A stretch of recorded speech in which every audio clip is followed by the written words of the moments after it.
Nessa dimensão mais geral, o que é importante vocês observarem do filme? Primeiro, é um filme que se passa no sertão nordestino. Então é importante se atentar aos elementos estéticos, aos elementos naturais também, que vão direcionando a construção da narrativa fílmica. Há toda uma estética que procura nos aproximar do sertão, e aí pensando o sertão como ele é descrito mesmo na própria obra literária de vários autores brasileiros. Então, esses elementos estão lá presentes. É importante a gente procurar se aproximar desse espaço para entender, inclusive, a estética do filme, as questões relacionadas à alimentação, as questões relacionadas à habitação, as questões relacionadas ao próprio espaço territorial. Um outro elemento, Alice é uma criança negra, então ali tem uma dimensão também que é importante fazer esse olhar mais direcionado para uma família. É uma família de pessoas negras, né? Então, como é que essa dimensão também aparece na construção da própria narrativa. E o filme ele é construído na perspectiva da criança, que é a Alice. Eu quero destacar dois elementos que eu considero super importantes, que é, primeiro, um texto ele é polifônico, né? Ele dialoga com outros textos. Então, o que é importante entender dessa dimensão polifônica? Que ele vai dialogando e conversando com outras obras literárias também. As pessoas que estão assistindo, é importante atentar para alguns elementos e algumas referências também feitas a essa dimensão, tanto polifônica quanto metalinguística. Quer dizer, a gente consegue identificar no filme diferentes linguagens sendo trabalhadas. A Alice vai construindo, na verdade, esse processo de pensar, de mudar de consciência, muito por conta da avó que está com um problema de saúde, mas que é uma professora aposentada.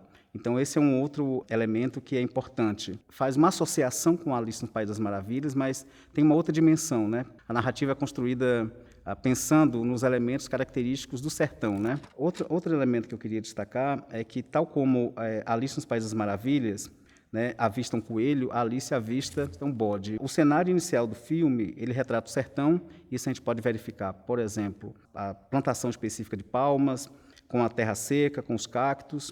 Duas outras obras literárias que estão muito presentes no filme e que dialogam com a construção narrativa lá do Alice dos Anjos, que é O Menino que Carregava Água, com a obra do Manuel de Barros, e eu também consigo fazer uma articulação com o Severino, que é da obra Morte e Vida Severino, do João Cabral de Melo Neto, né? Uma outra dimensão que é importante vocês observarem também, assistindo ao filme, tem uma relação direta com a Indira, que é a avó da Alice. Ela é professora, uma professora aposentada. E essa professora aposentada trabalhou no momento, segundo relata o filme, que é super importante para a história da educação brasileira, que é o movimento de Angicos na década de 60, organizado pelo educador Paulo Freire.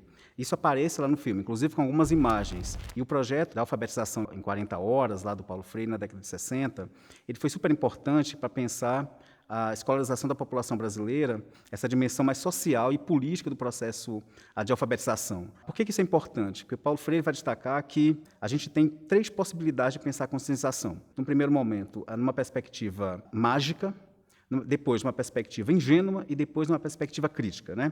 Isso a gente consegue verificar os três elementos, os três momentos lá no filme. Como que eles vão aparecer lá? Toda a narrativa construída do Alice dos Anjos é a tentativa de evitar com que o coronel construa uma usina hidrelétrica, né?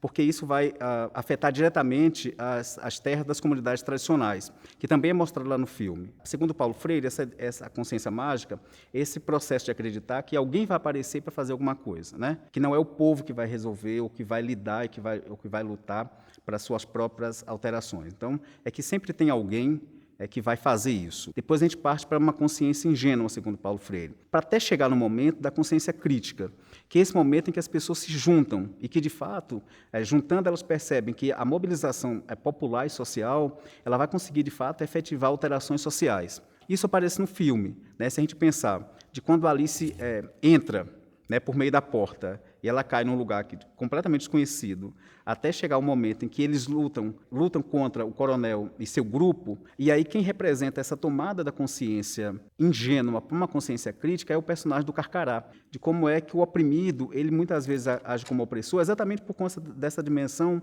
da consciência ingênua. Estamos todos juntos. Será que você não percebe que é um de nós? Eu não sou gente. Você é quem?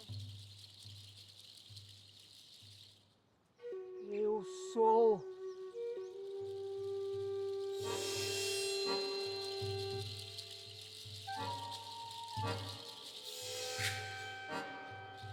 Eu sou Carcará, da Vila dos Urubus. Nessa parte mais para o final do filme, a gente vai verificando como que a leitura do mundo ela é importante para você ler a palavra, né? Porque o Paulo Freire vai dizer que antes de ler a palavra, a gente lê o mundo. Quer dizer, o mundo à nossa volta é o grande laboratório para a gente desenvolver, inclusive, a consciência crítica.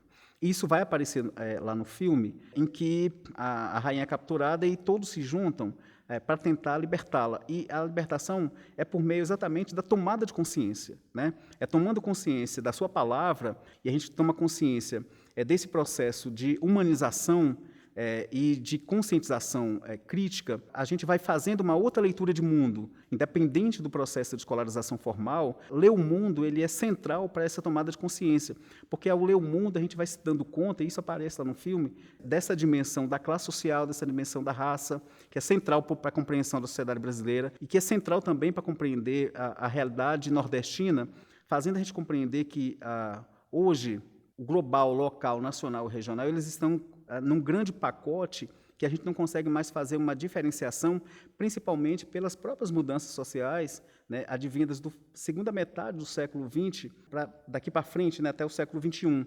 Como que essas linguagens elas vão se articulando e construindo diferentes jogos narrativos, nos mostram que não há mais uma dimensão regional ou nacional ou global, né? Como diz Boaventura Santos, o global é local, o local é global, né? Então tudo é glocal, no fim das contas. Então esses elementos são super importantes de vocês se atentarem também ao assistirem ao filme.